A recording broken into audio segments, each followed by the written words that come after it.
is Lisa. I have a one photo page today.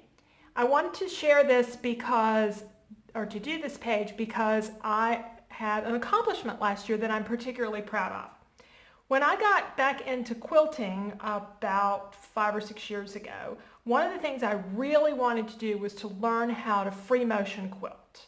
That is to move, I used my home sewing machine first, and I moved the fabric under the head of the machine to create my designs. And eventually I bought a long arm machine with the same feature. You sit down and you move the fabric under the arm, but I have much more space, and it's a commercial machine. It works really great.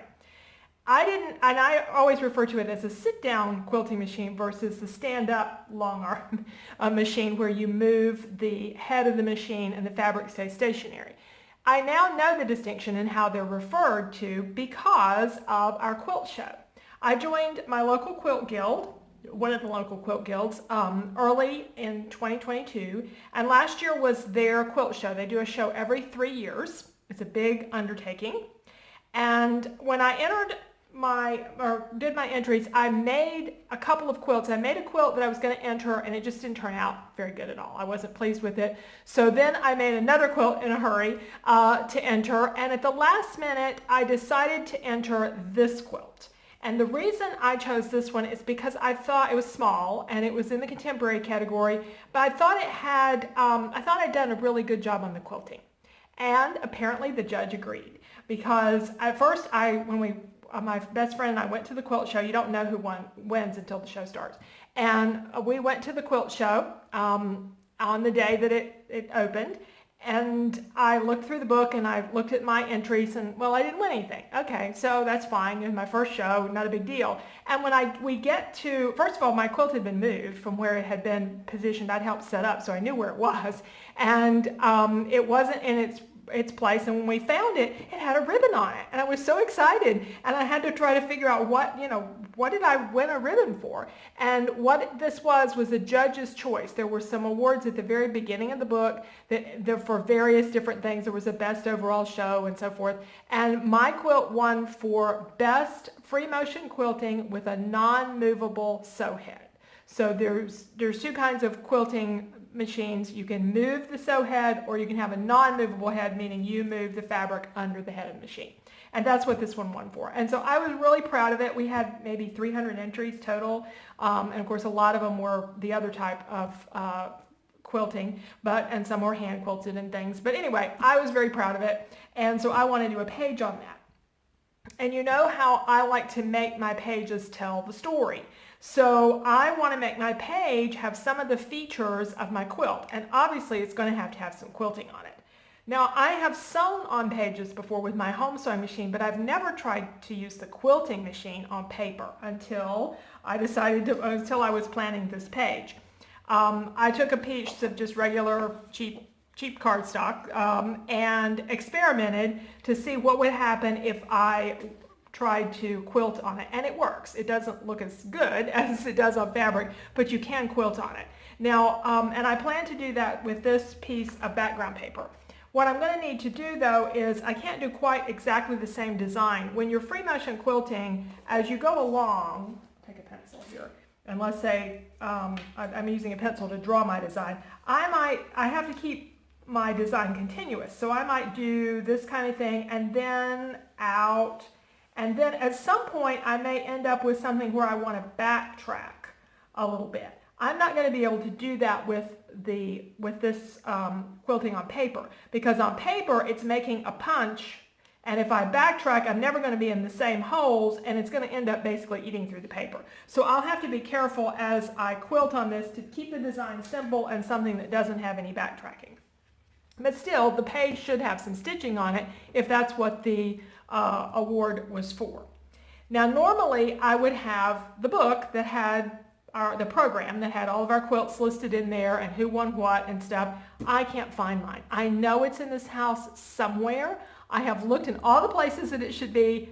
don't have it. But I figured there's an extra one at the Quilt Guild. At any rate, when I do this page, I'm going to create a pocket so I have a place to put that, because I should be able to get a copy of it. And this card that was attached to the quilt, I had saved that. Can't find it. But sooner or later, those things will turn up, and so I'm going to create a pocket for that. The background, or also on the page, I've got some fabric. I even went through my scraps and I picked out fabrics that I had used in the quilt. Some of the same scraps, because this was a scrap quilt. I originally had it on my Etsy shop to sell. It didn't sell, and when I entered it in the show and it won, I decided I would keep it. It was my favorite thing that I had made anyway to sell. So I'm going to take these and arrange them on the page after I get my quilting done. And after I get my quilting done, I need to make this blue. Now, I didn't have any blue cardstock, that color. It's an unusual shade of blue. And blue's kind of a tough color to come by in scrapbooking, so I didn't have that. But I do have some ink that I can ink the page. And I have these great little ink tools. I got mine from Stampin' Up. I think there are some other sources for these, but I just think they're wonderful blending tools for inks. So I'm going to use that and add this Faded Jeans Oxide ink to the background. But I need to do this after the stitching. And the main reason for that is that I don't want that ink on the paper when it's running through the machine. I think that would be a bad idea, because I might get that down in the machine, and I don't want to do that. So I'm going to do that after I do the stitching. And it will also color the thread. Otherwise, I might use a blue thread, but I think I'll just use white thread, and then we'll just let the ink do the color for us. So I need to prepare this background. I'm not going to film that part. It's kind of an unusual thing. I'll do that, and then we'll come back and we'll start putting the rest of the page together.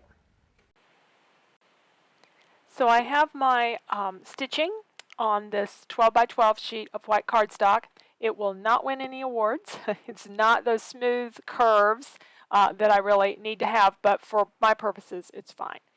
So I do use gloves for this kind of thing, because otherwise you'll just end up with a lot of ink on your hands.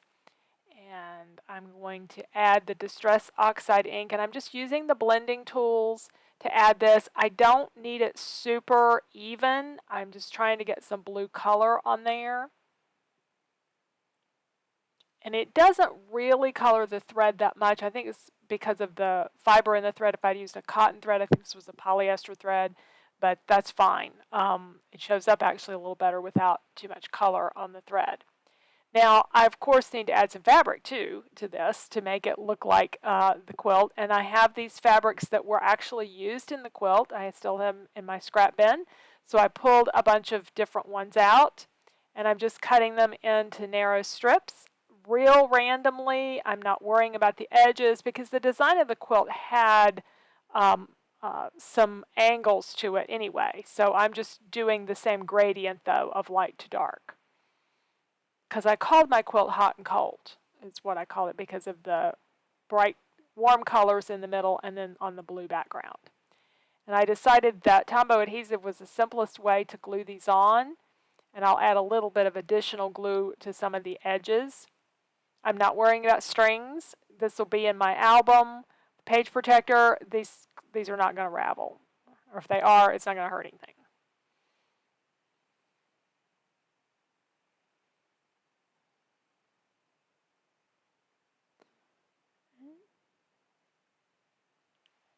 And I'm trying to get the placement of the photo so I know how far down I want the lettering to go.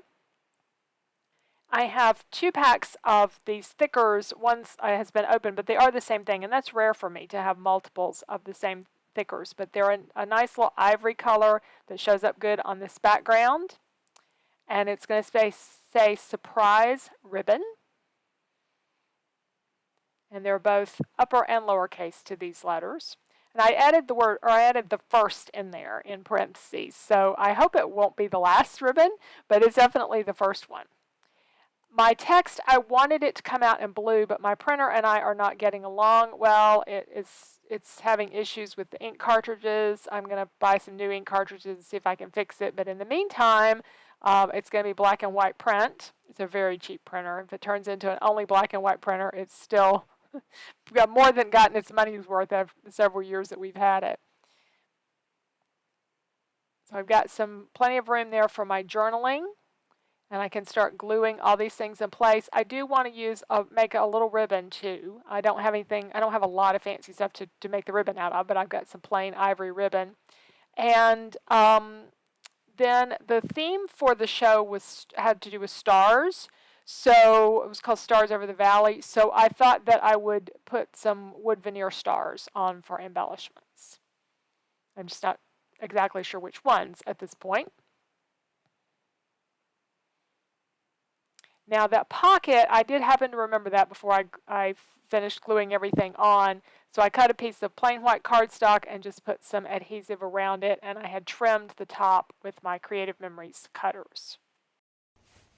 So here's our completed page. I've glued on the title along the bottom, and I decided to go ahead and do it in somewhat straight lines, angled lines, rather than following the curve of that design.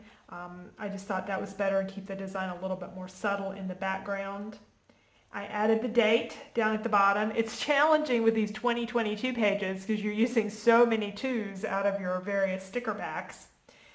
Then the journaling laying over the photo a little bit to cover up some of that blank space, a tiny little ribbon at the top. And then I have a nice pocket here in the ribbon. I made sure I put that where it doesn't punch through the pocket.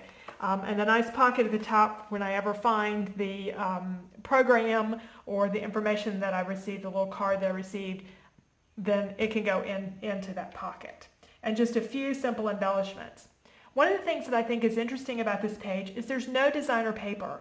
In fact, this doesn't make much of a dent in my stash at all. I used one piece of cardstock, one part of 2 packs of thickers, and a few stickers and the wood embellishment, so just not very much, but you don't need a lot really to create a page and make it interesting. You can use supplies that you have in other areas and other crafting projects that you have to make your page say what you want it to say. So, and I used the ink on the background to get the right color, and so I'm pleased with how this one came out.